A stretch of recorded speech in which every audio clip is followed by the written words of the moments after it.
Hello comrade family. So here I am Tare Fatima. I hope you are doing well. So यहाँ पर हम कर रहे थे business economics second year BCom semester third की, एंड यहाँ पर ऑलरेडी हम बहुत सारे टॉपिक्स कंप्लीट कर चुके हैं। सो मैंने आपको सिलेबस भी बताया था, डिटेल सिलेबस क्या है आपका, वही हम अकॉर्डिंगली यहाँ कंप्लीट कर रहे हैं। सो आज के वीडियो में हम देखने वाले हैं इन्फ्लेशन टॉपिक। इन्फ्लेशन से रिलेटेड सारी चीजें यहाँ पर कवर करने वाले हैं। सो क्या होता है इन्फ्लेशन, आज की वीडियो में बिल्कुल क्लियर हो जाएगा, एंड उसमें क्या क्या टॉपिक्स पढ़ने वाले हैं वो देख लेते हैं।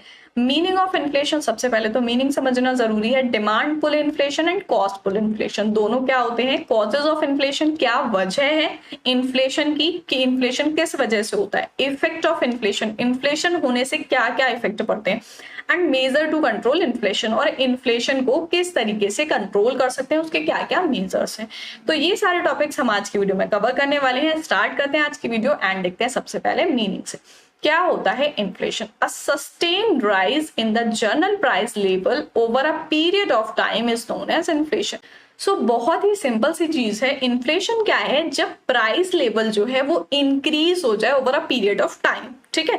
तो वहां पर जब प्राइस राइज होते हैं, ठीक, तो उसको हम बोलते हैं इन्फ्लेशन। अगर इसके अपोजिट बात करें, sustain fall in general price level would be known as deflation.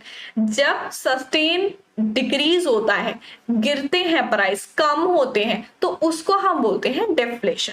Inflation is measure in terms of price index. Price index की टर्म्स में हम इन्फ्लेशन को मेजर करते हैं कि कितना भाई प्राइस बढ़ा है, कितना इन्फ्लेशन हुआ है, तो वो प्राइस इंडेक्स में करेंगे। क्यों? क्योंकि प्राइस के बढ़ने और प्राइस के घटने से ही हमें पता चलता है कि इन्फ्लेशन हुआ है, डिफ्लेशन हुआ है। For instance in India, India की अगर हम बात करें, we have wholesale price index. हमारे पास क्या है, इन्फ्लेशन को चेक करने के लिए जो प्राइस इंडेक्स है उसको बोलते हैं wholesale price index. And consumer price index जो है वो है CPI, यानी कि consumer price index. The price index is based on basket of goods and services. Price index जो है वो किस चीज के ऊपर बेस्ड है, basket of goods and services के ऊपर। Within basket the price of some goods and services में राइज और फॉल। बास्केट के अंदर जो है वो प्राइजेस गुड्स और सर्विसेज के बढ़ते भी रहते हैं और कम भी होते रहते हैं। तो जब बढ़ जाते हैं बहुत ज्यादा, उसको हम क्या बोलते हैं, इन्फ्लेशन, ठीक है। इन्फ्लेशन का मतलब क्या है, जब प्राइस हाई होंगे, ठीक है, प्राइस राइज होंगे, उसको हम बोलेंगे इन्फ्लेशन। एंड डिफ्लेशन कब होगा, जब प्राइस कम होंगे तब होगा डिफ्लेशन। आई होप क्लियर हो गया होगा। दोनों पॉइंट क्या है, इन्फ्लेशन एंड डिफ्लेशन, ठीक है। बढ़ते हैं नेक्स्ट पॉइंट की तरफ एंड देखते हैं इन्फ्लेशन के बारे में further. Inflation is the rate of change in price level. Inflation क्या है, रेट ऑफ चेंज है प्राइस लेवल में। जैसे जो भी प्राइस पहले था प्रोडक्ट का एंड जो बड़ा है, तो दोनों में कितना चेंज हुआ है, उसका रेट जो है, चेंज होने का रेट जो है, ठीक है, उसको बोलेंगे। The rate of change is measured with reference to base year so that long term perspective is obtained with regard to price rise. मतलब रेट ऑफ चेंज जो है वो किस तरीके से मेजर किया जाता है, एक बेस ईयर लिया जाता है, ठीक है, रेफरेंस के तौर पर, और लॉन्ग टर्म पर्सपेक्टिव को ऑब्टेन करने के लिए वहां पर प्राइस राइज देखा जाता है कि किस वजह से प्राइस राइज हुआ, कितना राइज हुआ, ठीक है।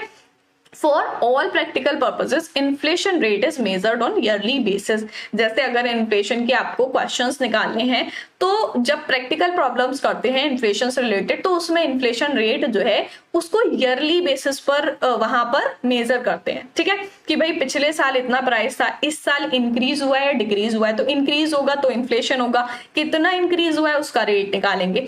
हाउएवर इन रिसेंट ईयर्स, जबकि अब जो है रिसेंट ईयर्स में क्या हो रहा है, the inflation rate is also measured on monthly basis and weekly basis.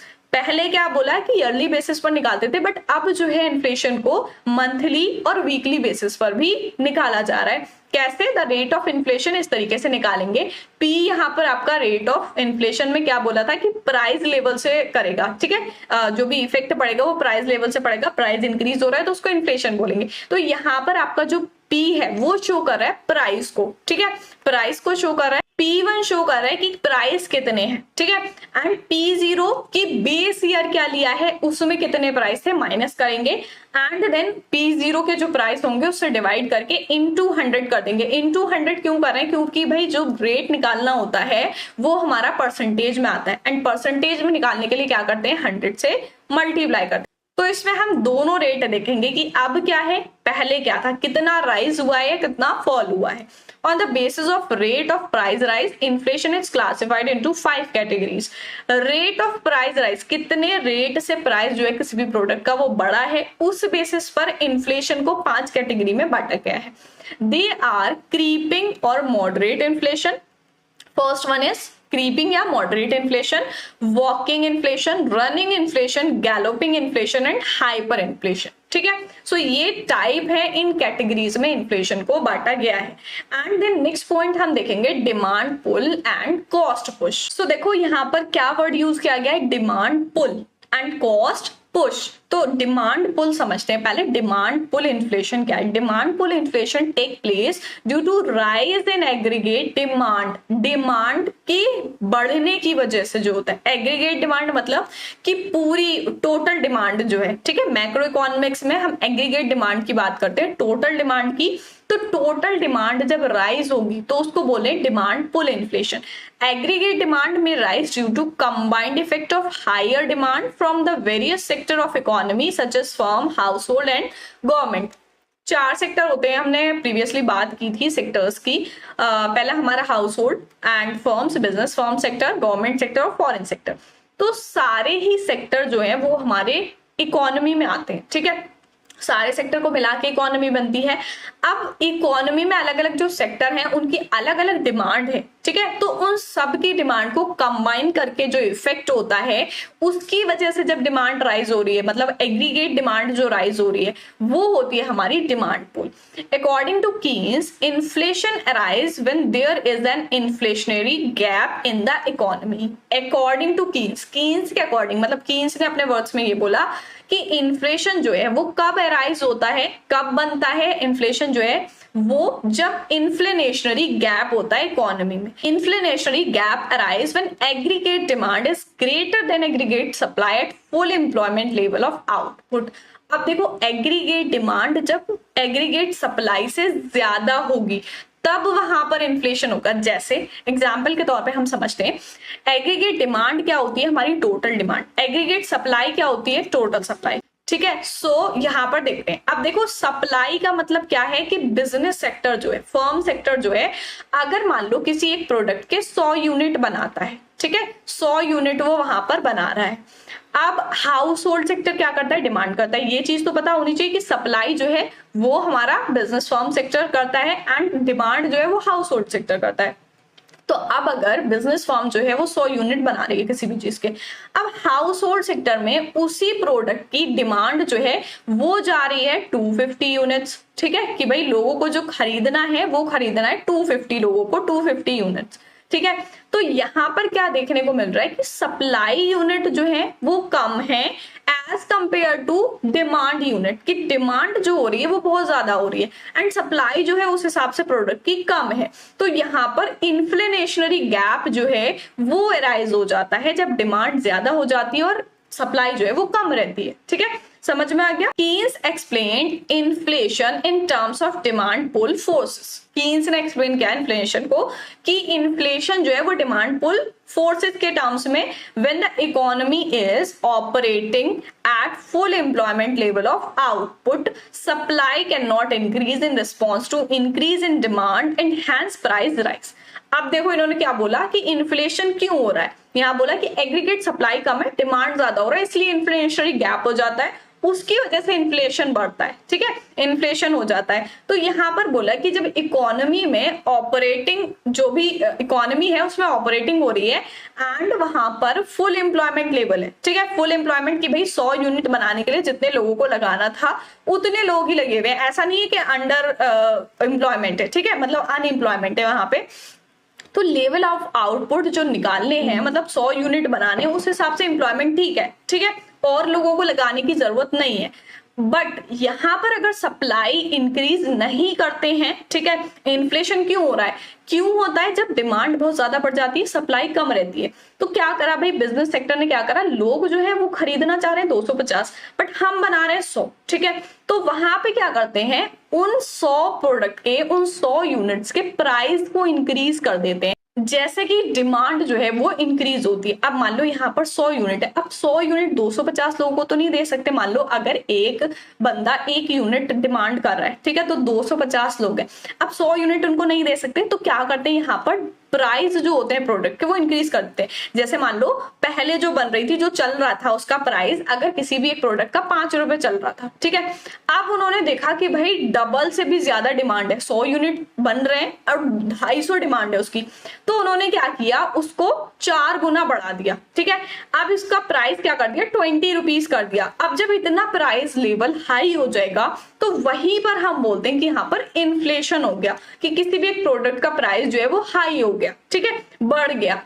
तो यहाँ क्या बोला कि सप्लाई को वो इंक्रीज नहीं करते हैं, supply can not increase in response to increase in demand, कि भाई जैसे जैसे डिमांड इंक्रीज हो रही है तो वो उस तरीके से सप्लाई को इंक्रीज नहीं हो रहा है वहां पर, तो वो प्राइस इंक्रीज कर देते हैं। मतलब ये कि 250 यूनिट की अगर डिमांड हो रही है तो उनको 250 यूनिट बनाने, तो नहीं, ऐसा नहीं है, वो 250 यूनिट नहीं बनाएंगे इन्फ्लेशन में। इन्फ्लेशन में क्या होगा, अगर 250 यूनिट की डिमांड हो रही है, वो 100 बना रहे हैं, तो 100 जो यूनिट बना रहे हैं उनके प्राइस इंक्रीज कर देंगे, उसी को हम बोलते हैं डिमांड पुल इन्फ्लेशन, ठीक है।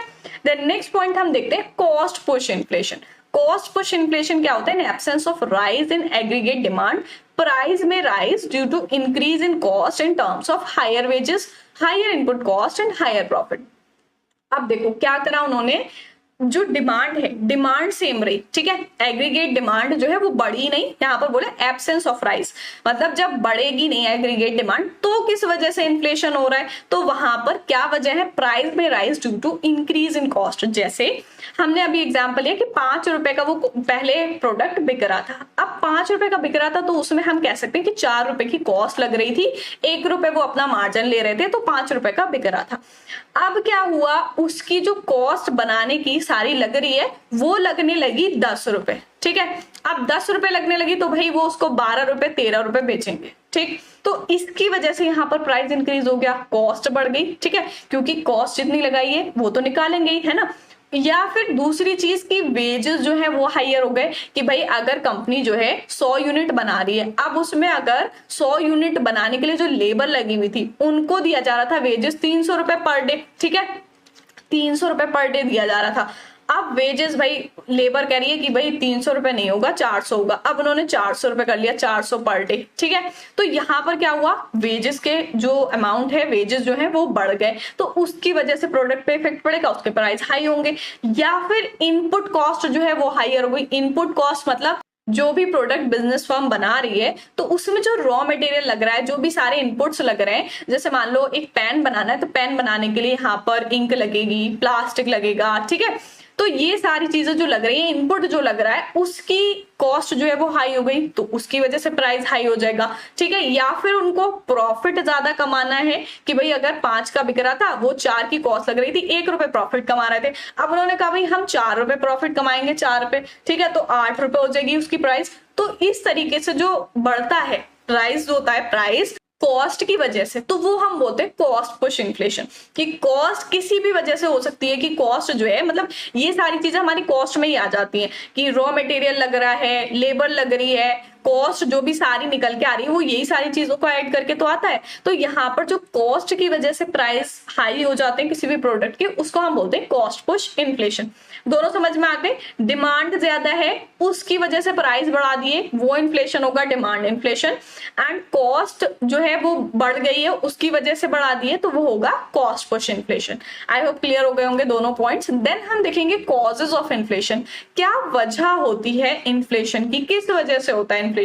The cause of inflation are classified into 2 categories, 2 categories में बांटा है, they are demand side and supply side. या तो डिमांड साइड होगा या सप्लाई साइड फैक्टर्स होंगे, ठीक है। तो देखो डिमांड साइड अभी हमने पढ़ा, ठीक है, एंड सप्लाई साइड भी पढ़ा, कि कॉस्ट जो है सप्लाई कौन करता है, बिजनेस फर्म जो बना रही है प्रोडक्ट को। तो डिमांड साइड वाले फैक्टर्स देख लेते हैं किस वजह से इन्फ्लेशन होता है। Inflation is caused by rise in aggregate demand over aggregate supply. जैसे अभी हमने पीछे देखा कि सप्लाई जो है 100 यूनिट्स की है एंड डिमांड जो हो रही है वो 250 यूनिट्स की हो रही है, उस वजह से जो इंक्रीज हो गया। तो factors causing in aggregate demand over aggregate supply are follows. क्या क्या फैक्टर्स होते हैं, increase increase in public expenditure, कि पब्लिक एक्सपेंडिचर जो है मतलब पब्लिक जो खर्चा कर रही है वो इंक्रीज हो गया, या फिर डेफिशिट फाइनेंसिंग, फाइनेंसिंग जो है उसमें कमी हो गई, increase in money supply, money supply जो हो रही थी उसमें इंक्रीज हो गया, या फिर करप्शन या ब्लैक मनी की वजह से वहां पर डिमांड इंक्रीज हो गई। तो डिमांड साइड जो फैक्टर्स होते हैं वो ये सारे होते हैं हमारे। एंड हम देखेंगे कि सप्लाई साइड किस तरीके से इन्फ्लेशन बढ़ता है। तो सप्लाई साइड फैक्टर्स जो होते हैं, supply lacks in the economy cause aggregate supply to fall short of aggregate demand and cause price rise. अब देखो सप्लाई मतलब कि जितना डिमांड है उतनी सप्लाई नहीं हो पा रही है, उसकी वजह से प्राइस राइज हो जाते हैं। These supply side cause are follows, किस वजह से होते हैं, fluctuating agriculture growth, agricultural growth जो है वो चेंज हो रही है। जैसे मान लो कि प्रोडक्ट की अगर हम बात करें तो ऐसा प्रोडक्ट जो एग्रीकल्चर सेक्टर से मिलता है, ठीक है, जैसे वीट की बात कर लें, ठीक है, वीट जो है हमें एग्रीकल्चर सेक्टर से मिलता है। अब वीट की जो डिमांड है वो बहुत ज्यादा होती है, डिमांड जो है बहुत ज्यादा है। अब मान लो वीट की डिमांड है 100 क्विंटल्स, ठीक है, 100 क्विंटल्स अगर यहाँ पर डिमांड है। अब मान लो किसी भी वजह से, नेचुरल कैलामिटीज की वजह से या किसी भी वजह से जो ग्रोथ हुई प्रोडक्ट की वो कम हुई, ठीक है, तो अगर हम मान के चलें कि 60 क्विंटल्स हुई तो यहाँ पर सप्लाई जो होगी वो कम हो जाएगी। एंड इसी वजह से यहाँ पर प्राइस राइज कर दिए जाते हैं कि भाई डिमांड जो है वो इतनी की है एंड सप्लाई जो है वो कम हुई है। तो वहां पर ये हो जाएगा कि एग्रीकल्चर ग्रोथ में फ्लक्चुएशंस आ गए, चेंजेस आ गए, इस वजह से हो गई, ठीक है। दूसरी चीज hoarding of essential goods, essential goods होते हैं जो इंपॉर्टेंट आइटम्स होते हैं, ठीक है, इसेंशियल गुड्स में आ जाएंगे हमारी इंपॉर्टेंट चीजें, उनकी होर्डिंग की वजह से, ठीक है। दूसरा है इनएडिक्वेट rise in industrial production, industrial production में मतलब कि जो भी इंडस्ट्रीज है उसमें जो भी गुड्स का प्रोडक्शन हो रहा है उसमें इनएडिक्वेट राइज हो गया। इनएडिक्वेट मतलब जितना सप्लाई नहीं करना था उससे भी ज्यादा प्रोडक्शन हो गया, तो उसकी वजह से हो जाता है, ठीक है। तो ये हो जाएंगे हमारे supply side factors. And then next देखेंगे इफेक्ट ऑफ इन्फ्लेशन, क्या इफेक्ट पड़ते हैं इन्फ्लेशन के। Inflation is the theft of income, यहाँ पर क्या बोला कि इनकम की चोरी है एक तरीके से, of unproductive segment of the society, society के अनप्रोटेक्टेड सेगमेंट की, ठीक है। Inflation is therefore a crime against the poor who experience a fall in their real income during a period of sustained price rise। अब देखो inflation क्या है, crime है किसके अगेंस्ट, जो पुअर पीपल्स हैं, ठीक है। क्यों, क्योंकि भाई उनको ये चीज जो है उनकी इनकम जो है अगर सेम रह रही है, प्राइस बढ़ रहे हैं, तो वो किस तरीके से करेंगे डिमांड, ठीक है। Inflation affect three most important function of economy, namely production, consumption and distribution in adverse manner। Inflation जो है वो किस चीज को अफेक्ट करता है, मोस्टली 3 फंक्शन यहाँ पर दिए गए। प्रोडक्शन को, सबसे पहले प्रोडक्शन मतलब कि कोई भी प्रोडक्ट बिजनेस फर्म बना रही है उसके प्रोडक्शन को सबसे पहले इफेक्ट करेगा। दूसरी चीज कंजप्शन के लिए कि भाई अगर जिसकी इनकम इतनी नहीं है कि वो 4 गुना पैसे पे, 4 गुना प्राइस पे उस प्रोडक्ट को खरीद सके, तो वो नहीं खरीदेगा, है ना। तो कंजप्शन में आ गई यहाँ पर डिस्ट्रीब्यूशन की भाई जितना सप्लाई हो रहा है तो इन्फ्लेशन उसको करता है, ठीक है। तो 3 पॉइंट हमारे यहाँ पर है। पहला वाला हम देखेंगे प्रोडक्शन या इकोनॉमिक ग्रोथ पे क्या इफेक्ट पड़ते हैं। In economies where labor is largely unorganized, single digit of creeping inflation will increase profitability and therefore lead to greater investment, employment, output, income, demand and prices। अभी यहाँ क्या बोला कि इकोनॉमीज में जहां पर लेबर जो है वो ज्यादातर अनऑर्गेनाइज होती है, ठीक है, तो वहां पर क्रीपिंग इन्फ्लेशन जो होता है वो राइज हो जाता है और प्रॉफिटेबिलिटी जो है वो इंक्रीज कर देता है। एंड इसी की वजह से ग्रेटर इन्वेस्टमेंट होता है, एम्प्लॉयमेंट, आउटपुट, इनकम, डिमांड, ये सारी चीजें होती हैं, ठीक है। This is because the wages of unorganise labour is not index to inflation, और ये इसी वजह से क्योंकि जो अनऑर्गेनाइज लेबर होती है उनके वेजेस जो होते हैं वो इन्फ्लेशन में जाके इंडेक्स में नहीं लगते हैं, ठीक है। Thus, from the point of view of production, economic growth, single digit inflation has positive impact। तो प्रोडक्शन के उससे पॉइंट ऑफ व्यू से अगर हम देखें, इकोनॉमिक ग्रोथ के पॉइंट ऑफ व्यू से देखें, तो यहाँ पर सिंगल डिजिट इन्फ्लेशन जो है वो पॉजिटिव इम्पैक्ट डालता है। एंड देन नेक्स्ट पॉइंट हम देखेंगे effect of inflation on distribution of income and wealth. Income पर और डिस्ट्रीब्यूशन पर किस तरीके से इफेक्ट डालता है। The impact of inflation with regard to distribution of income and wealth is not even on all section of the society, मतलब सारे सेक्शन जो है सोसाइटी के उस पे सब पे नहीं होता है सेम, ठीक है।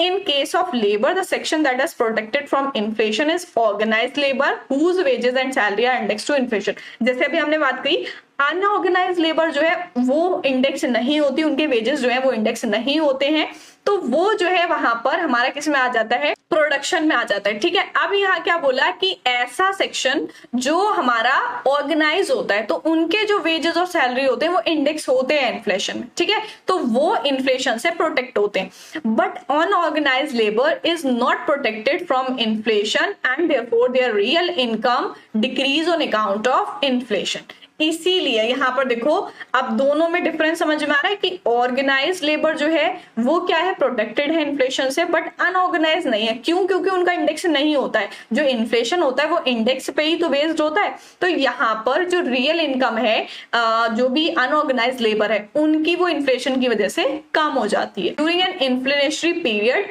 House hold loss and firm gain, यहाँ पर क्या होता है, हाउस होल्ड को लॉस होता है और फर्म को गेन होता है। वो तो हो गई, जाहिर सी बात है भाई कि अगर वो अपना प्रोडक्ट 5 रुपए पे बेच रहे थे, उसको उन्होंने प्राइस बढ़ा के 20 रुपए कर दिया, तो बिजनेस को तो प्रॉफिट होना ही है, गेन होना है। बट हाउस होल्ड के लिए लॉस है कि भाई हम जो चीज 5 रुपए पे खरीद रहे थे, अब वो हमें 20 रुपए पे खरीदनी है। Hence it is said that during inflation rich become richer and poor become poorer. तो इसीलिए कहा गया है कि इन्फ्लेशन के दौरान क्या होता है, जो अमीर होते हैं वो और अमीर होते जाते हैं और जो गरीब होते हैं वो और गरीब होते जाते हैं। जैसे अनऑर्गेनाइज्ड लेबर है तो भाई उनकी इनकम, उन्हें यही लगेगा कि भाई 5 रुपए पे हम जो चीज खरीद रहे थे अब वो 20 रुपए की है, तो हमारी इनकम तो सेम रही, ठीक है, एंड प्राइस जो है वो इंक्रीज हो गए, तो हम उस इनकम में 20 रुपए का कैसे खरीद लेंगे कोई भी प्रोडक्ट, ठीक है। सो ये हो गया हमारा। एंड देन नेक्स्ट पॉइंट है हमारा inflation on consumption and economic welfare. Inflation is known as poor man's tax, गरीबों का जो है यहाँ पर क्या बोला है, टैक्स है। इन्फ्लेशन जो है गरीबों का टैक्स है, मतलब कि टैक्स जो है वो बहुत ज्यादा इनकम पे लगता है, कम इनकम पे नहीं लगता। तो यहाँ इसलिए बोला पुअर मैन्स टैक्स कि पुअर जो पीपल होते हैं उनको टैक्स नहीं देना पड़ता। तो अगर आप एक चीज 5 रुपए पे खरीद रहे हैं, उसी को 20 रुपए कर दिया, तो वो आपके लिए टैक्स ही होगा, ठीक है। जिसकी इनकम कम है उसके लिए टैक्स कहलाएगा। It reduce the purchasing power of money earned by poor people and hence their economic welfare. ये क्या करता है, इन्फ्लेशन जो है ये परचेजिंग पावर को कम कर देता है एंड उसी से जो पुअर पीपल जो है वो अपना मतलब सारी चीजें अच्छे से नहीं खरीद पाते और उनका जो इकोनॉमिक वेलफेयर है वो नहीं हो पाता। Worker who do not gate compensate for the increase in price rise experience reduction in real income because their nominal income remains constant over a long period of time। अब यहाँ क्या बोला कि जो वर्कर है उसको जो कंपनसेशन दी जा रही है वो इंक्रीज नहीं हो रही जब प्राइस इंक्रीज हो रही। जैसे मतलब यहाँ पर बोला कि बिजनेस फर्म है, अब बिजनेस फर्म जो है 5 रुपए का बेच रही थी, अब उसने 5 रुपए से 20 रुपए पे बेचना शुरू कर दिया, बट वो जो लेबर उस प्रोडक्ट को बना रही थी तो उनके वेजेस जब 5 रुपए बिक रहा था तब भी 300 रुपए थे और जब 20 रुपए बिक रहा है तब भी 300 रुपए है। तो यहाँ पर बोला कि वो जो है अपनी रियल इनकम में रिडक्शन देखते हैं, रिडक्शन एक्सपीरियंस करते हैं कि भाई जैसे जैसे प्राइस बढ़ रहा है वैसे वैसे हमारे वेजेस भी बढ़ने चाहिए, तो इसलिए उनकी नॉमिनल इनकम जो है वो कांस्टेंट रहती है, ठीक है। सो ये हो जाएगा हमारा कंजप्शन का कि कंजप्शन और इकोनॉमिक वेलफेयर पे किस तरीके से इफेक्ट पड़ता है इन्फ्लेशन का। देन नेक्स्ट हम देखेंगे मेजर टू कंट्रोल इन्फ्लेशन। अब इस इन्फ्लेशन को कंट्रोल कैसे किया जाए। फर्स्ट मेजर है हमारा monetary policy major.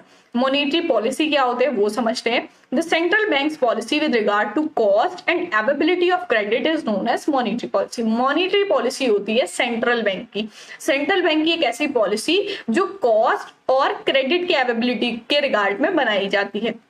The RBI can raise the rate of interest and increase the cost of credit and also reduce the availability of credit। RBI जो है वो rate of interest बढ़ा सकती है and cost of credit बढ़ा सकती है और availability जो है credit की वो कम कर सकती है। Quantitative instruments of credit control such as the bank rate, the cash reserve ratio or the statutory liquidity ratio can be used to reduce aggregate demand in the economy।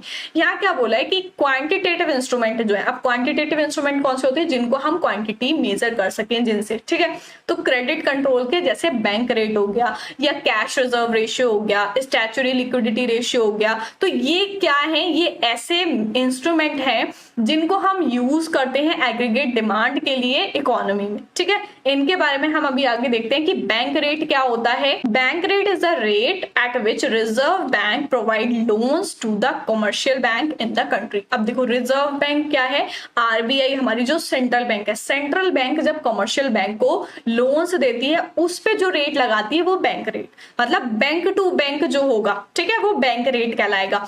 Repo and reverse repo rate क्या होगा, the bank rate as credit control instrument is losing importance, the repo and reverse repo rate are becoming important in deciding interest rate trends in the economy. तो यहाँ पर क्या बोला है कि bank rate जो है एज क्रेडिट कंट्रोल इंस्ट्रूमेंट, इसको जो इसकी इंपॉर्टेंस जो है बहुत कम हो गई, ठीक है। तो यहाँ पर क्या आया, रेपो और रिवर्स रेपो रेट आया जो इंपॉर्टेंट बन गया इंटरेस्ट रेट को डिसाइड करने के लिए इंडियन इकोनॉमी में, ठीक है। सो ये हो गया हमारा repo and reverse repo rate. Then third है open market operation. Open market operation क्या होते हैं, open market operation means buying and selling of securities by central bank. जो सिक्योरिटीज होती है उनको खरीदना और बेचना सेंट्रल बैंक के द्वारा, ठीक है, वो ओपन मार्केट ऑपरेशंस कहलाते हैं। Sale of securities leads to contraction of credit and purchase of security leads to credit expansion.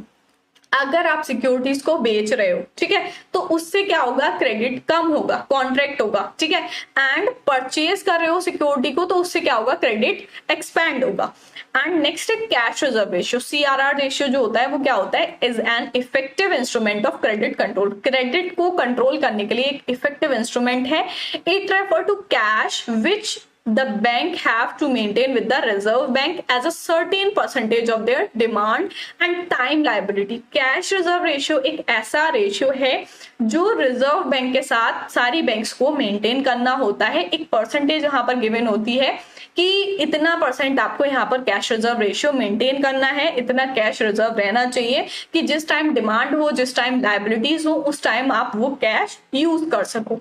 And then next है the statutory liquidity ratio. Statutory liquidity ratio क्या होता है, the banking regulation amendment act 1962 provide for maintaining a minimum statutory liquidity ratio of 25% by the bank against their net demand and time liabilities। अब यहाँ पर SLR जो है, statutory liquidity ratio जो है, वो ये बोला गया कि बैंकिंग रेगुलेशन का जो अमेंडमेंट है 1962 का, उसमें ये प्रोवाइड किया गया है कि जो मिनिमम SLR है वो 25% रखा जाएगा बैंक में, उनकी जो भी नेट डिमांड और टाइम लाइबिलिटीज होंगी। The SLR is fixed at 25% for cooperative banks and non-scheduled banks and the regional rural banks। अब कौन कौन सी बैंक का है वो बता दिया, cooperative banks, non scheduled banks and regional rural bank. ये सारी जो है SLR रखेंगी, स्टैच्यूटरी लिक्विडिटी रेशियो रखेंगी 25%, ठीक है। सो ये हो जाएंगे हमारे कुछ इंस्ट्रूमेंट। देन नेक्स्ट हम देखेंगे सेकंड मेजर है हमारा फिस्कल पॉलिसी। पहला हमने देखा मॉनिटरी पॉलिसी। फिस्कल पॉलिसी क्या होती है, the fiscal policy of a country refer to policy of the government. देखो ये चीज ध्यान रखना, मॉनिटरी पॉलिसी किसकी है, रिजर्व बैंक की, ठीक है, सेंट्रल बैंक की, रिजर्व बैंक की, ठीक। एंड जो फिस्कल पॉलिसी है, ठीक है, फिस्कल पॉलिसी जो है वो है गवर्नमेंट की, ठीक है, ध्यान रखना। And with regard to income and expenditure, किससे रिलेटेड होती है कि भाई गवर्नमेंट के जो भी इनकम है एंड जो भी एक्सपेंडिचर है। इनकम कहां से होती है, सबसे बड़ा सोर्स ऑफ इनकम जो है गवर्नमेंट का वो है टैक्स, ठीक है। Expansionary fiscal policy is adopted during the period of economic stability or during the time of recession। Expansionary fiscal policy कब अडॉप्ट की जाती है, या तो रेसेशन के टाइम में या फिर इकोनॉमी जब स्टेबल होती है उस टाइम पे, ठीक है। तो हम इन्फ्लेशन को कंट्रोल करने के लिए या तो फिस्कल पॉलिसी यूज कर सकते हैं या फिर मॉनेटरी पॉलिसी यूज कर सकते हैं। सो आई होप क्लियर हो गया होगा आपको। एंड आज की वीडियो में हमने किया इन्फ्लेशन। इन्फ्लेशन क्या होता है अच्छे से समझ आ गया। सबसे पहले हमने देखा मीनिंग ऑफ इन्फ्लेशन, देन उसके बाद इन्फ्लेशन में क्या क्या होता है, demand push and cost push. So demand push and cost push देखा, उसके बाद कॉजेज ऑफ इन्फ्लेशन की क्या क्या वजह होती है इन्फ्लेशन की, एंड देन उसके दोनों फैक्टर्स, इफेक्ट ऑफ इन्फ्लेशन की किस वजह से कि इन्फ्लेशन का इफेक्ट क्या पड़ता है, इन्फ्लेशन होने से किस किस चीज पे इफेक्ट पड़ता है वो हमने देखा। And then measure to control inflation, inflation को किस तरीके से कंट्रोल कर सकते हैं, मॉनिटरी पॉलिसी के थ्रू कर सकते हैं एंड फिजिकल पॉलिसी के थ्रू कर सकते हैं। सो आई होप आप लोग को अच्छे से समझ आया होगा। सो ये था हमारा आज का लेक्चर। नेक्स्ट वीडियो में करेंगे हम नेक्स्ट टॉपिक। सो मिलते हैं नेक्स्ट वीडियो में, तब तक के लिए गुड बाय।